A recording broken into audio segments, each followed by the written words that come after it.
السلام عليكم ورحمة الله وبركاته. الحمد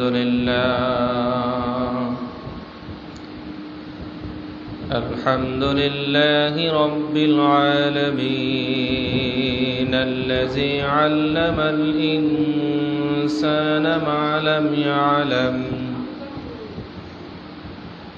الصلاة والسلام على رسوله الكريم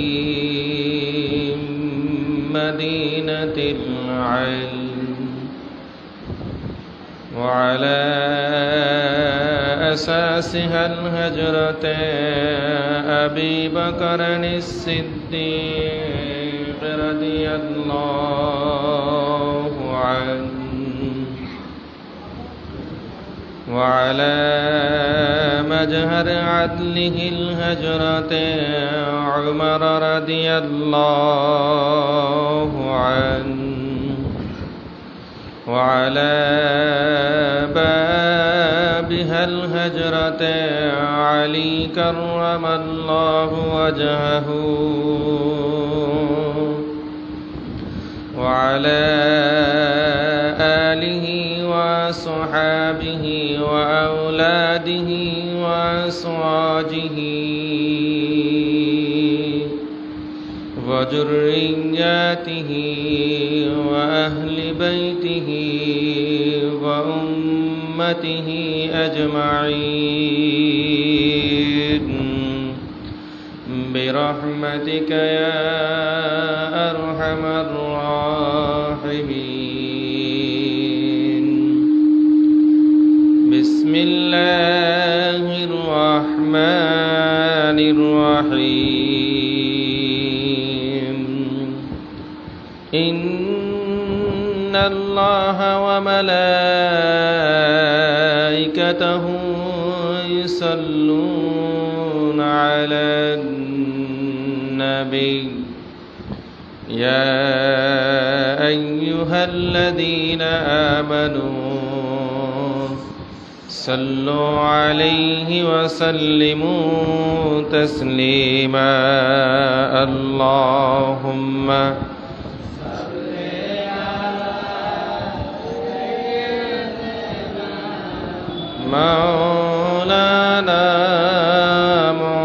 محمد وعلى آل سيدنا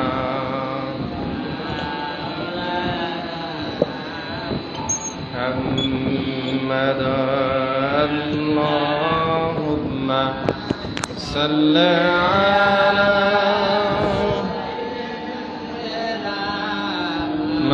مولانا محمد وعلى آل سيدنا مولانا محمد. اللهم صل على مولانا محمد وعلى آل سيدنا مولانا محمد. إن أول بيت وُضِعَ للناس للذي ببكة مباركا وهدى للعالمين فيه آيات بينات مقام إبراهيم.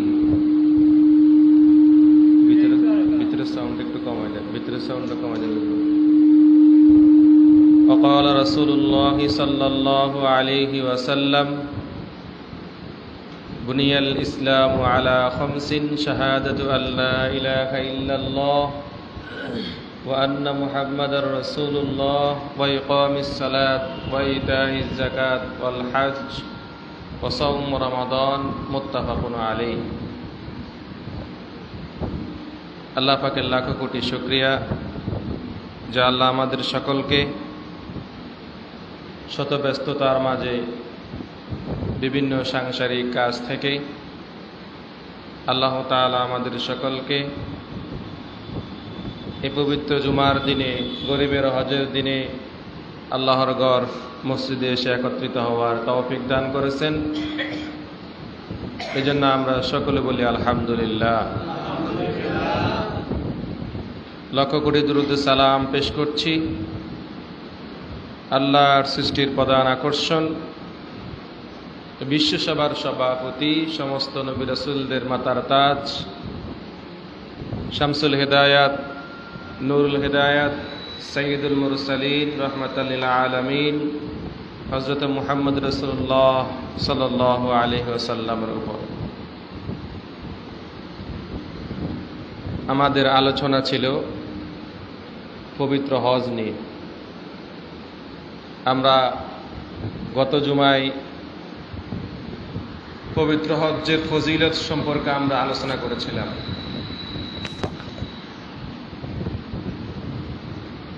সেই ধারাবাহিকতায় আজকে আমরা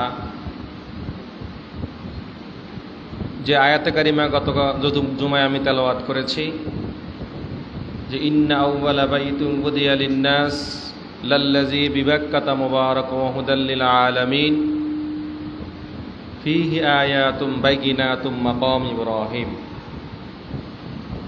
এরপর আল্লাহ তাআলা আরো বলতেছেন, ওয়ামান দাখালাহু কানা আমিনা ওয়ালিল্লাহি আলান নাসি হিজ্জুল বাইতি মান ইসতাতাআ ইলাইহি সাবিলা ওয়ামান কাফারা ফাইন্নাল্লাহা গনিয়্যুন আনিল আলামিন। যে আয়াতে কারিমা তেলাওয়াত করেছি, এই আয়াত দ্বারা আমরা গত জুমায় বুঝলাম যে পবিত্র হজ ফরজ করা হয়েছে। পবিত্র হজ কি করা হয়েছে? ফরজ করা হয়েছে। এবং আজকে যে বুখারী শরীফ কিতাবুল ঈমান প্রথম খণ্ডের যে হাদিসটা বললাম, যে বুনিয়াল ইসলামু আলা খামসিন শাহাদাতু আল্লা ইলাহা ইল্লাল্লাহ ওয়া আন্না মুহাম্মাদুর রাসূলুল্লাহ ওয়া ইকামিস সালাত ওয়া ইতাইজ যাকাত ওয়াল হজ ওয়া সাওম রমাদান মুত্তাফাকুন আলাইহি। এই হাদিসের মধ্যে আল্লাহ রাসূল সাল্লাল্লাহু আলাইহি সাল্লাম বলেছেন, ইসলামের বুনিয়াদ হলো 5টা। বুনিয়াদ মানে খুঁটি, স্তম্ভ। যেমন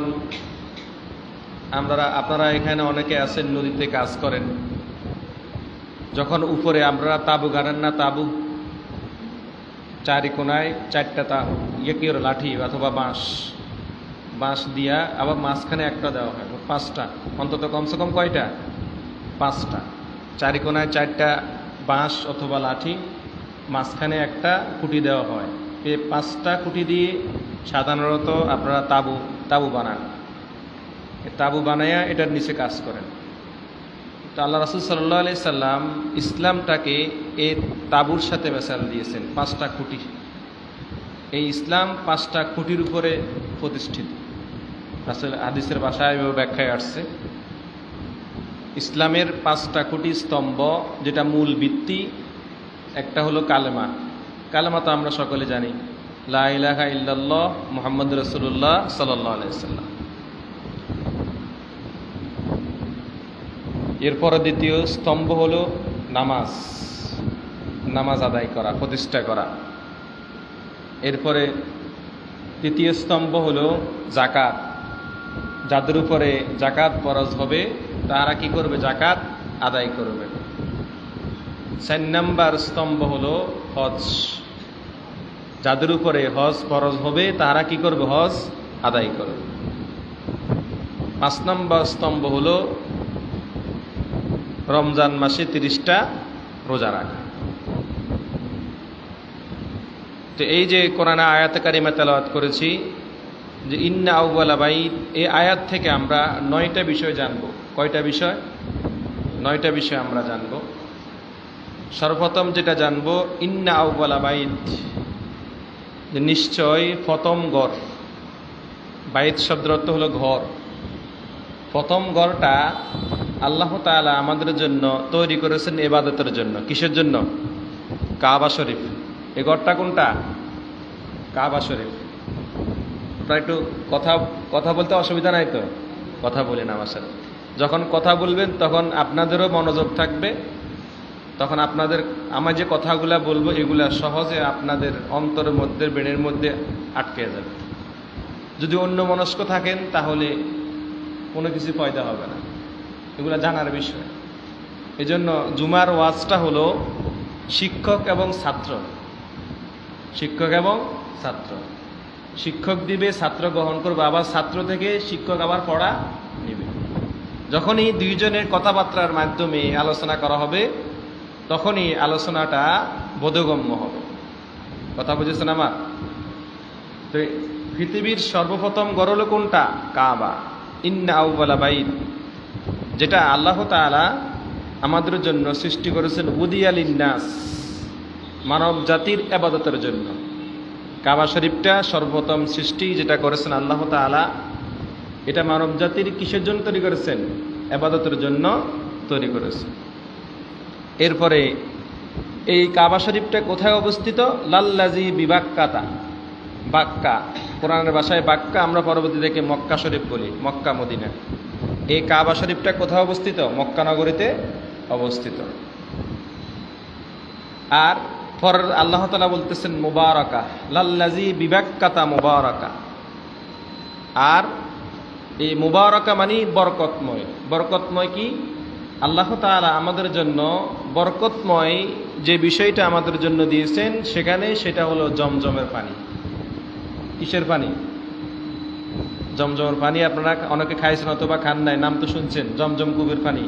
অনেকে কুয়া বলে, জমজম কূপের পানি বলে। তো এই জমজম কূপের পানি আল্লাহ তাআলা আমাদের জন্য বরকত হিসেবে দিয়েছেন। এই পানিটা বেহেশতের পানি। কিসের পানি? বেহেশতের পানি।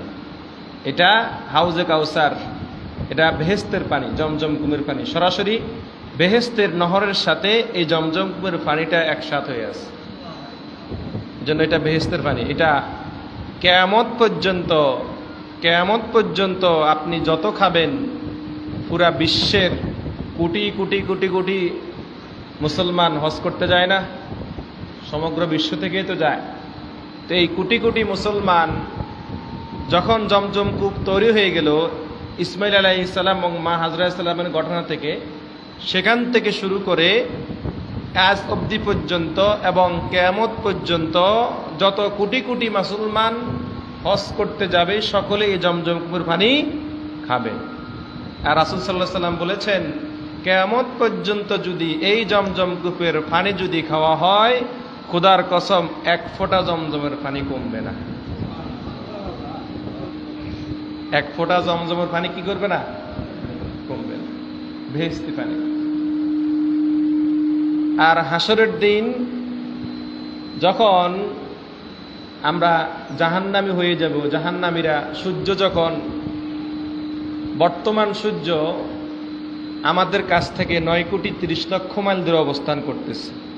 9,30,00,000 মাইল দূরে বর্তমান সূর্য। এবং এই সূর্য, এই যে এখন তাপ দিতেছে না দুনিয়াতে, পৃথিবীতে, সে তাপ দিতেছে তার উল্টা মুখে। কি মুখে? আসল মুখে না, পিছনের মুখে।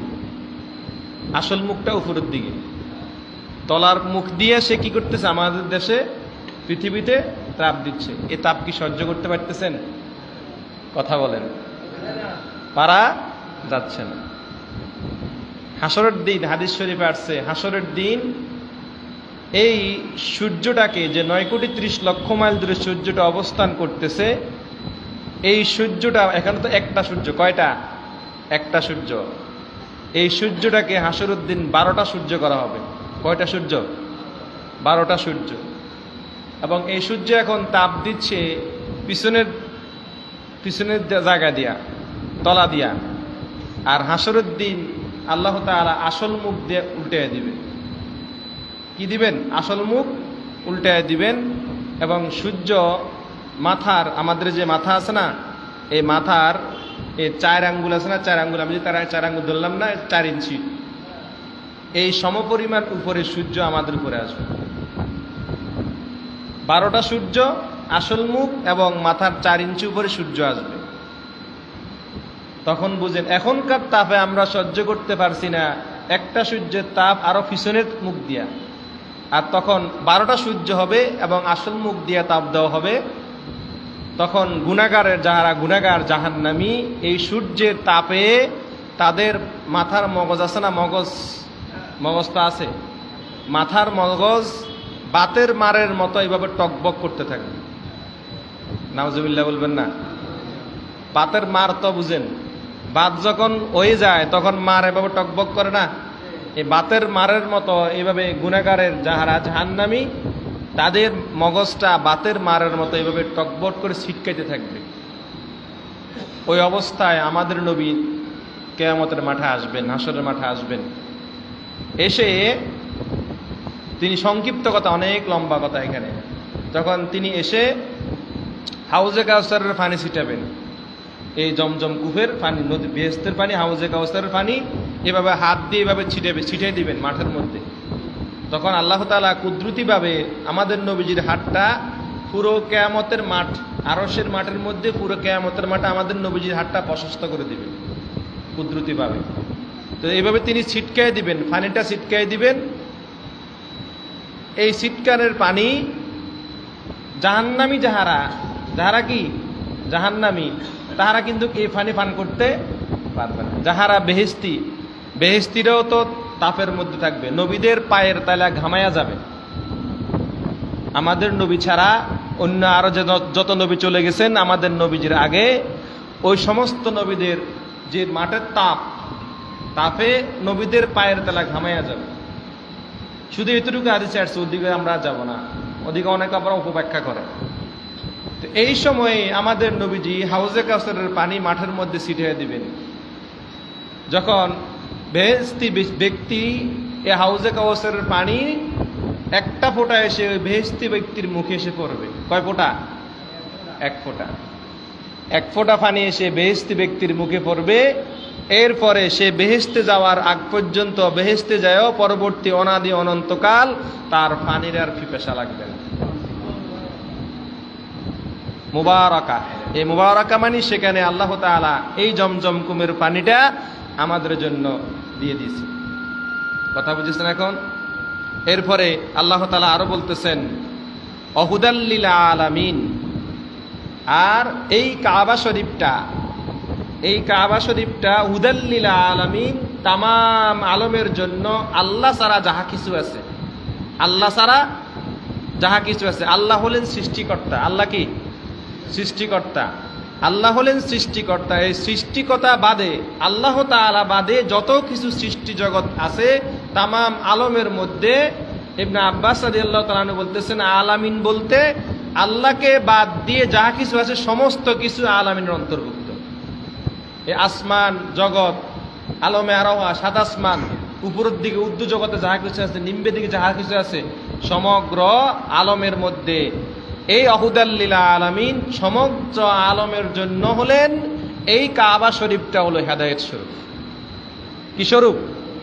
হেদায়েত স্বরূপ। এবং শুধু মানুষের জন্য নয়, এমনকি পশু পাখিদের জন্য, জীব জন্তুদের জন্য হেদায়েত স্বরূপ। পৃথিবীর যে কোনো প্রান্তে আমাদের পাখিরা উড়াল দেয় না আকাশের উপর দিয়া, এই যে কোনো প্রান্তে পাখিরা উড়াল দিয়ে নিজের ঘর থেকে বার হইয়া যখন গন্তব্যস্থানে সকালবেলা বাইর হয় আদার খাওয়ার জন্য। কিসের জন্য? আদার খাওয়ার জন্য বের হয় পাখিরা, রিজিকের জন্য বের হয়। যখন সকালবেলা বাইর হয়, এই সকালবেলা বাইর হয়ে যখন সন্ধ্যা হয়ে যায় তখন আবার পুনরায় কোথায় চলে যায়? বাসায় চলে যায়। এই যে যাওয়ার পথে পৃথিবীর যে কোনো প্রান্তে যেই পাখিটা আপনার বাসায় যাবে, বাসায় যাওয়ার পথে যদি ওই পাখি যদি তার পথ ভুলে যায়, কি যায়? যাওয়ার পথ কি হয়ে গেছে? হয়তো বেহেসে ভুলে গেছে, খেয়াল নাই অথবা ভুলে গেছে। তখন হাদিস শরীফে আসছে এইভাবে, ওই কাবা শরীফ থেকে কুদরতিভাবে একটা আলো আয়সা ওই কাবা শরীফটা ওই পথ হারা পাখিটাকে পথ দেখিয়ে দেয়। পথ হারা পাখিটাকে কি দেয়? পথ দেখিয়ে দেয়। আর কাবা শরীফ সৃষ্টির শুরু থেকে কিয়ামত পর্যন্ত এই কাবাগরের উপর দিয়ে আজ পর্যন্ত এবং আজ পর্যন্ত যায় নাই, কিয়ামত পর্যন্ত কোনো পাখি কাবাগরের উপর দিয়ে যাবে না। কাবাগরের সম্মানার্থে। কিসের সম্মানার্থে? কাবাগরের সম্মানার্থে। এবং সেখানে আল্লাহ তাআলা বলতেছেন ফিহি আয়াতুম বাইয়িনাত, আর আল্লাহ তাআলা আমাদের জন্য সেটাকে নিদর্শন রেখেছেন। এখানে আমাদের জন্য অসংখ্য নিদর্শন রেখেছেন। একটা নিদর্শন কি? মাকাম ইব্রাহিম। গত জুমা আমরা আলোচনা করেছিলাম এই মাকাম ইব্রাহিম, হযরত ইব্রাহিম আলাইহিস সালাম যে পাথরের উপরে দাঁড়ায়া কাবাঘর সংস্কার পুনর্নির্মাণ করেছিলেন, ওই পাথরটাকে মাকাম ইব্রাহিম বলা হয়। এরপর আল্লাহ তাআলা বলতেছেন ওয়ালিল্লাহি আলান নাসি হিজ্জুল বাইতি মান ইসতাতা ইলাইহি সাবিলা, আর যাদের সামর্থ্য আছে, এবার আসেন ভালো করে শুনেন, অনেকের আছে না হজ করার সামর্থ্য আছে কিন্তু হজ করে না, এরকম আসেনি এলাকাতে? কথা বলেন। আমরা দেখেন যে এই ব্যক্তির হজ ফরজ হয়েছে কিন্তু এ কি করে না, হজ এ করে না। এটা আল্লাহ কি বলতেছেন দেখেন, ওয়ালিল্লাহি আলান নাসি হিজ্জুল বাইতি মান ইসতাতা ইলাইহি সাবিলা, আর যেই ব্যক্তির উপরে হজ ফরজ হয়েছে, কি হয়েছে? ফরজ হয়েছে, সে যেন আল্লাহর সন্তুষ্টির উদ্দেশ্যে হজ আদায় করে। আল্লাহর সন্তুষ্টি, কার সন্তুষ্টির উদ্দেশ্যে? বুঝেন না মনে কথা, কার সন্তুষ্টির জন্য? অনেকে আছে না হজ করতে যায়, নিয়ত হজ করতে যায় কিন্তু নিয়তে আছে আমি যখন হজ করে আসবো তখন লোকেরা আমার আদিসাব করব। আসেনি এরকম এলাকাতে? কি লাই যে আর লোকে কি করবো? আদিসাব করবো, আলহাজ করবো, ওইটা সেটা করবো, পোস্টারে নাম লিখবো আলহাজ অমুক, মাইকিং এ করবো আলহাজ অমুক, আমাকে হাজিসাব করবো, এটা হাজিসার ভাষা সম্মান করবো, কি বলবো? সম্মান করবো। এই নিয়ে তো অনেকে হজ করতে যায়। কি করতে যায়? হাসরের দিন আল্লাহ তাআলা যারা হজ করবেন হাজিদেরকে ডাকবেন যে যারা আমার জন্য হজ করেছো তাহারা এই দিকে আসো। তখন হাজি সাহেবরা আল্লাহর কাছে যাবে, যাওয়ার পরে তখন এবার আল্লাহ হাজি সাহেবদেরকে জিজ্ঞাসা করবেন যে তোমরা যে হজ করছো, এই হজটা তোমরা কিসের জন্য করছো? তখন তাহারা বলবে আল্লাহ আপনার জন্য করছি। কিসের জন্য? আপনার জন্য করছি, আপনার খুশির জন্য করছি। হজ ফরজ হয়েছে, হজ করেছি খুশির জন্য করছি। তখন আল্লাহ কি মনের খবর জানা না? বন্দার মনের খবর। বন্দা বলবে ঠিকই, কিন্তু সে মুখে বলবে আল্লাহর জন্য হজ করতে, অন্তরটা আরেকটা। তখন আল্লাহ বলবে না না না, তুমি তো আমার জন্য হজ করো নাই, আমার জন্য হজ করো নাই, তুমি হজ করছো দুনিয়াতে। তোমাকে লোকজন হাজি সাহেব বলবে, কি বলবে? হাজি সাহেব বলবে, আলহাজ বলবে, মাইকিং এ তোমার নাম উঠবে আলহাজ অমুক, তারপর পোস্টারে তোমার নাম উঠবে আলহাজ অমুক, হাজি সাহেব বলে তোমাকে সম্মান করবে, প্রদর্শন করবে। তুমি তো দুনিয়ার সম্মানের জন্য তুমি হজ করছো, আমার জন্য তুমি হজ করো না, যাও তুমি জাহান্নামে চলে যাও। কোথায় যাবে? জাহান্নামে। এই জন্য হাদিসে আসছে, আমরা অনেক সময় বলি অনেক হাজি সাহেব, আপনি বলবেন কিরে এই ব্যক্তি তো 500 হজ করছে আপনাদের এলাকার, এই ব্যক্তি তো কয়বার হজ করছে? 5-6 বার হজ করছে। আবার আপনারা বের করবেন যে হুজুরও তো ওয়াজ করছে যে ব্যক্তি হজ করবো তার হজ কবুল, আর হজের হাজির বদলা কি? বেহেশত। যে ব্যক্তি হজ করলো তার সমস্ত গুনাহ মাফ এবং তার জন্য কি বদলা? কি? বেহেশত অবধারিত। কিন্তু এই ব্যক্তিটা 5-6 বার হজ করছে, এই ব্যক্তি বেহেশত না দেয়, উল্টা জাহান্নামে যা। কোথায় যা? জাহান্নামে যা। কেন যা? এই কারণে যে নিয়ত ঠিক ছিল না, তার নিয়ত ছিল দুনিয়ার জন্য। এই জন্য ওই হাজি সাহেব হজ করে কোথায় যাবে? জাহান্নামে যাবে। নেক্সট শুরুতে আলেম জাহান্নামে যাবে, নেক্সট শুরুতে বড় বড় আলেমেরা জাহান্নামে যাবে। কিরে এই ব্যক্তি তো কত বড় মালানা, কত বড় মুফতি, কত বড় মুহাদ্দিস, কিন্তু উনি এত বড় আলেম হয়ে আজকে জাহান্নামে যায়, কারণটা কি? তখন ওই ব্যক্তি, তখন হাদিসে আসছে এইভাবে যে এই ব্যক্তি মুহাদ্দিস হয়েছে ঠিকই, আলেম হয়েছে ঠিকই, মাওলানা হয়েছে ঠিকই, মুফতি হয়েছে ঠিকই, ফিরসাব দাবি করে ঠিকই, কিন্তু দুনিয়ার জন্য। কিসের জন্য? দুনিয়ার লোকজন তাকে ফিরসাব বলে সম্মান করবে, আদর সম্মান করবে, তারপরে তাহাকে চলা উপঢৌকন দিবে, হাদিয়া তোবা দিবে, সবকিছু দিবে। সে দুনিয়া লোভী, দুনিয়ার জন্য সে এটা করেছে, সে প্রকৃত আল্লাহর জন্য এটা করে নাই। নেক্সট শুরুতে পীর সাহেব জাহান্নামে যাবে, নেক্সট শুরুতে হাফেজ সাহেব, নেক্সট শুরুতে মাওলানা সাহেব, মুফতি সাহেব, মুহাদ্দিস জাহান্নামে যাবে। এই জন্য ওয়ালিল্লাহি আলান নাসি হিজ্জুল বাইতি মান ইসতাতা ইলাইহি সাবিলা, আর যেই ব্যক্তির হজ ফরজ হয়েছে, যেই ব্যক্তির কি হজ ফরজ হয়েছে, সে যেন কি করে? আল্লাহর সন্তুষ্টির জন্য হজ করে। তো এখন হজ ফরজ হয়েছে, বলবেন হুজুর হজ যে ফরজ হয়েছে এটা কিভাবে বুঝবো? আমার যে হজ ফরজ হয়েছে এটা কিভাবে বুঝবো? এই জন্য সোজা সংক্ষিপ্ত ভাষা এইভাবে বুঝবেন যে বাৎসরিক, প্রতি বছরে একটা বাৎসরিক আপনি হিসাব করেন না, বছরের জানুয়ারি থেকে ডিসেম্বর পর্যন্ত আপনার সাংসারিক অথবা তারপরে যে চলাফেরার ক্ষেত্রে, জায়গা জমিনের ক্ষেত্রে বাৎসরিক একটা লেনদেন আছে না, খরচ আছে না, ছেলে সন্তানের পড়াশোনা, সাংসারিক খরচ, তারপরে জায়গা জমিনের খরচ, এরকম খরচ আছে না। বাৎসরিক যত খরচ আছে এবং লেনদেন আছে, বাৎসরিক লেনদেন এবং দেনা ফেনা শোধ করিয়া, দেনা ফেনা শোধ করিয়া, পুরো এক বছরের দেনা ফেনা শোধ করে যখন হজের মাস আসবে, এখন হজের মাস চলতেছে না, জিলকদ মাস থেকে হজের কার্যক্রম শুরু, এই হজের মাস যখন আসবে, এই হজের মাসের চলাকালীন অবস্থায় যদি তার কোনো দেনা ফেনা না থাকে, সাংসারিক কোনো ক্ষতি না থাকে, সংসারের প্রতি তার কোনো যেন আপনার কি ঘাটতি না থাকে, এরকম না থাইকা হজ করার জন্য যাওয়া এবং আসা, বুঝতেছেন আমার কথা?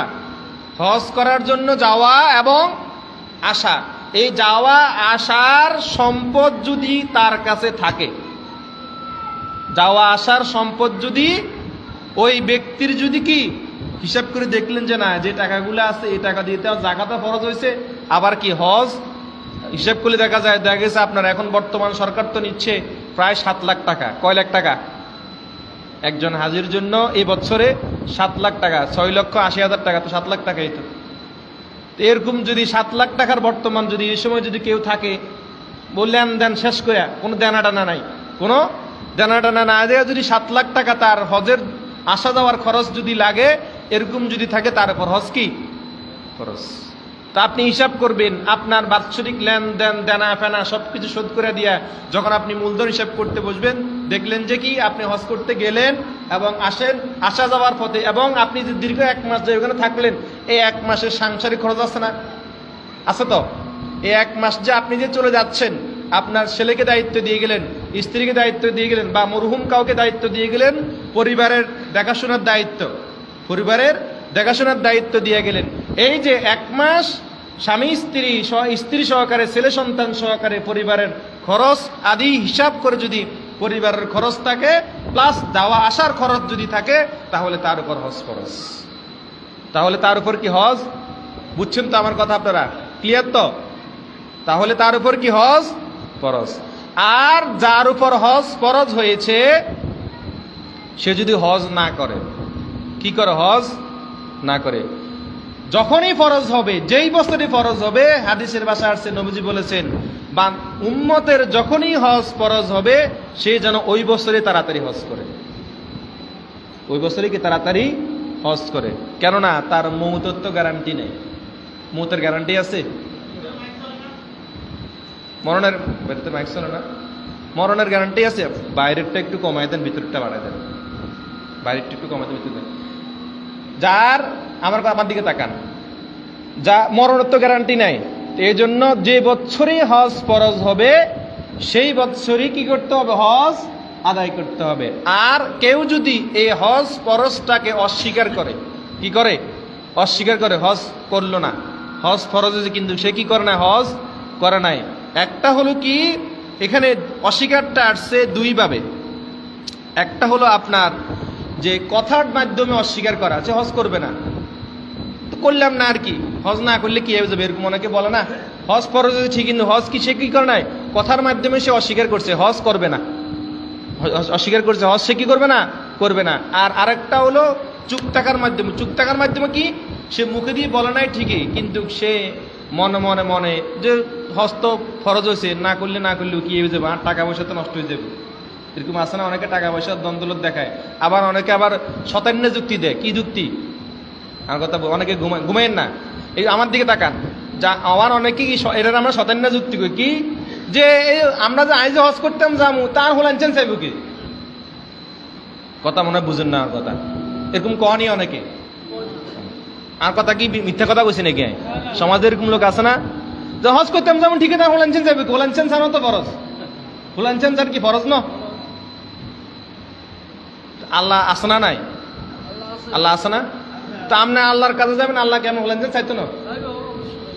কি আপনি আল্লাহর কাছে যাবেন কাবাগর জিয়ারতের উদ্দেশ্যে, যেটা আল্লাহ আপনার জন্য ফরজ করে দিছে, সে ফরজটা আপনি আদায় করতে যাবেন, আপনার ছেলে সন্তান স্ত্রীর ঘর দেখাশোনার দায়িত্ব কার? আল্লাহর উপর তাওয়াক্কুল করে দিয়ে দিবেন, আল্লাহই চালাবে। রিজিকের মালিক আল্লাহ না? তা আপনি 1 মাসের জন্য চলে যাবেন, কি রিজিক খাওয়াইতো না?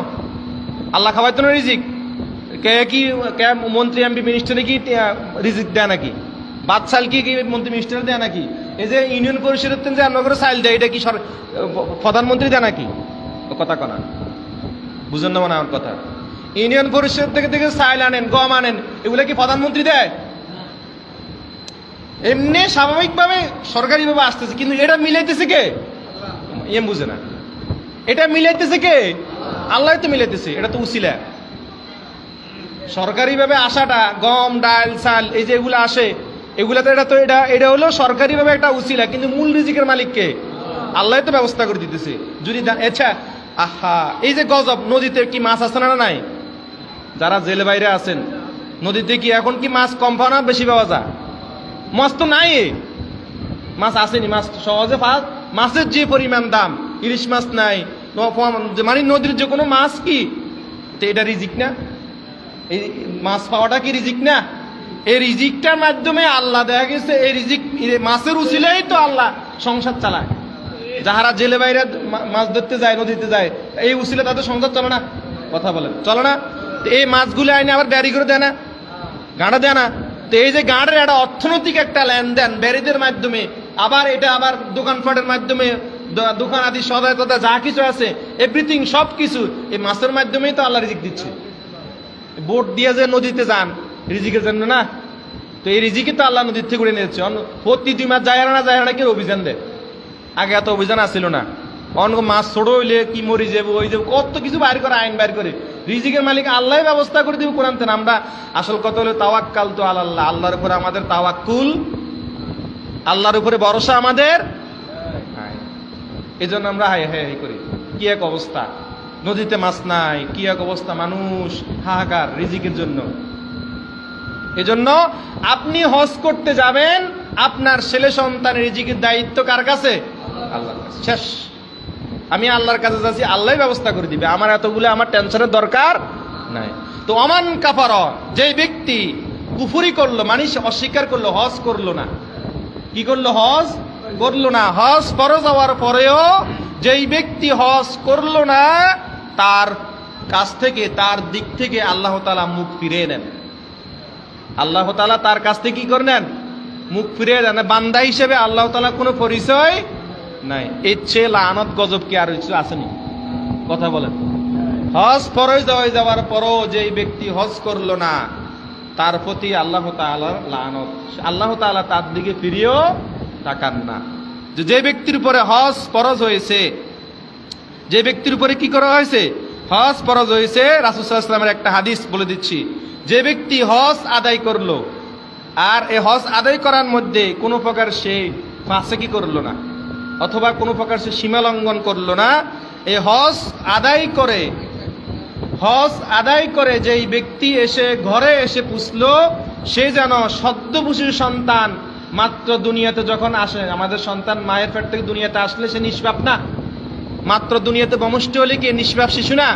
সেই যেন রাসূল সাল্লাল্লাহু আলাইহি ওয়াসাল্লাম বলতেছেন যে হজ করে আসলো, ঘরে এসে ঢুকলো, সে যেন ওই সদ্যপুষিত সন্তানের জন্য মতো, ওই সন্তানের মতো নিষ্পাপ হয়ে ঘরে এসে ঢুকলো। নিষ্পাপ হয়ে কি এসে ঢুকলো? ঘরে এসে ঢুকলো। আর যার উপরে হজ ফরজ হয় নাই, হজ ফরজ হয়েছে কিন্তু হজ আদায় করে নাই। এবার রাসূল সাল্লাল্লাহু আলাইহি ওয়াসাল্লাম বলতেছেন, যার উপরে হজ ফরজ হয়েছে কিন্তু হজ আদায় করে নাই, আগে তো বলে দিয়েছি হজ কিভাবে ফরজ বলে দিয়েছি না? যার উপরে হজ ফরজ হয়েছে কিন্তু হজ আদায় করে নাই, সে ইহুদি হয়ে মরুক। কি হয়ে মরুক? ইহুদি তো বুঝেন, ইসরায়েল, বনি ইসরায়েল জাতি, ইহুদি জাতি, যে ইহুদি হয়ে মরুক অথবা খ্রিস্টান হয়ে মরুক। মরা তো বুঝেন, মানে ইন্তেকাল। ইহুদি হয়ে ইন্তেকাল করুক, মৃত্যুবরণ করুক, অথবা খ্রিস্টান হয়ে মৃত্যুবরণ করুক, আমি মুহাম্মদ, আমি নবী, ওই উম্মতের দাঁড়ি নেন। নাউজুবিল্লাহ বলতে পারলেন না?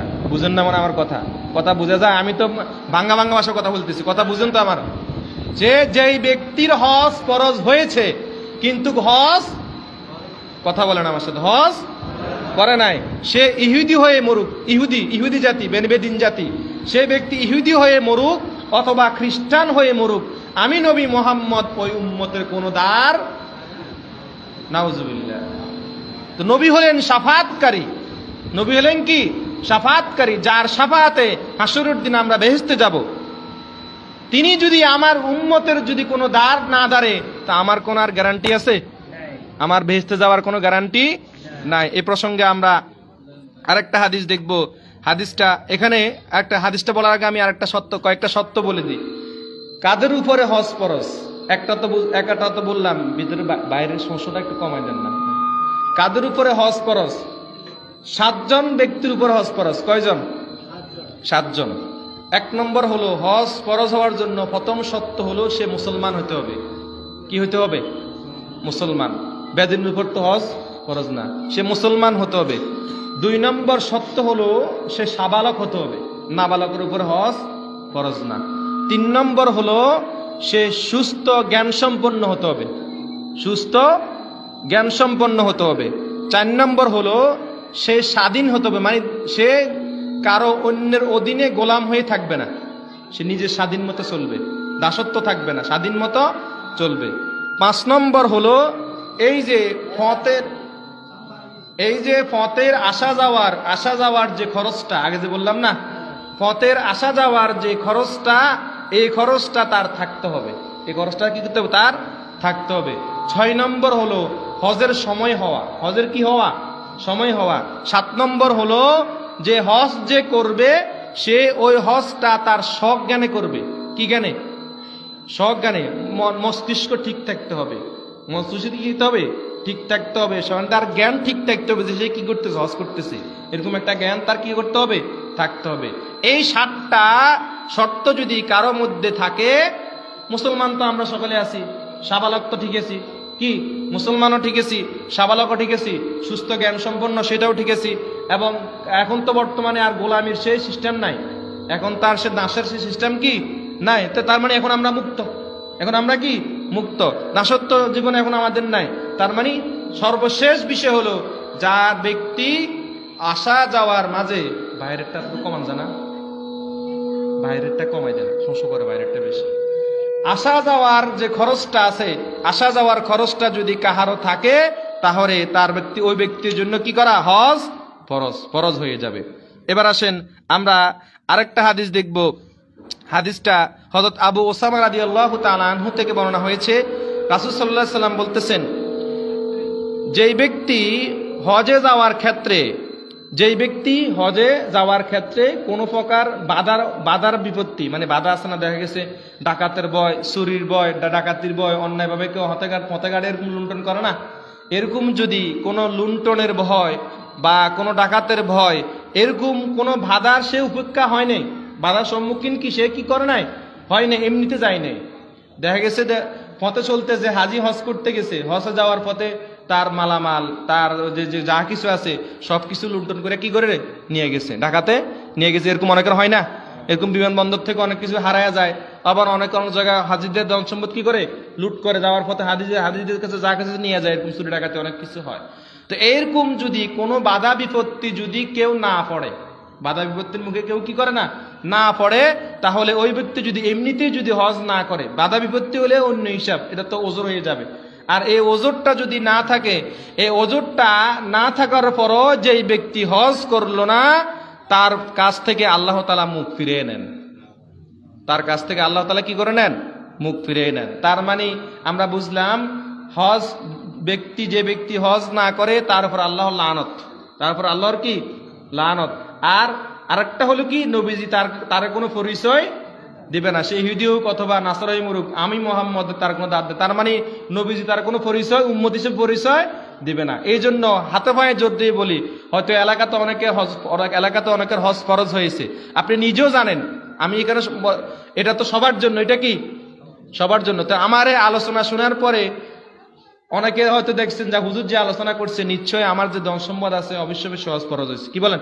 তো যাদের হজ ফরজ হয়েছে, আশা করি আপনারা হয়তো এই বছর তো আর মনে হয় যাওয়ার সুযোগ হবে না, এই বছর আর কি যাওয়ার সুযোগ হবে না, অন্তত আগামী বছরের জন্য এমনি দোয়া করবেন আল্লাহর কাছে, কি করবেন না দোয়া করতে পারতেন না যে আল্লাহ এই বছর তো হজ করতে পারি না, আল্লাহ তুমি আগামী বছর জন্য আমার হায়াতটা বাড়াই দাও যাতে আমি আমার হজ ফরজটা কি করতে পারি, আদায় করতে পারে। তো আল্লাহ তাআলা আমাদের সকলকে যেন এই পবিত্র হজ, যাদের উপরে হজ ফরজ হয়েছে এবং যাদের উপরে হজ ফরজ হয় নাই, যাদের উপরে হজ ফরজ হয়েছে, যাদের উপরে হজ ফরজ হয় নাই, সকলকে যেন জীবনে একবার হজ করার তৌফিক দান করেন। সকলে বলুন আমিন। আজকে এই পর্যন্ত। আপনারা কথা বলেন নাকি? জি, 5 মিনিট মনে সময় আছে, যদি কিছু বলার থাকে বলেন। জি বলেন।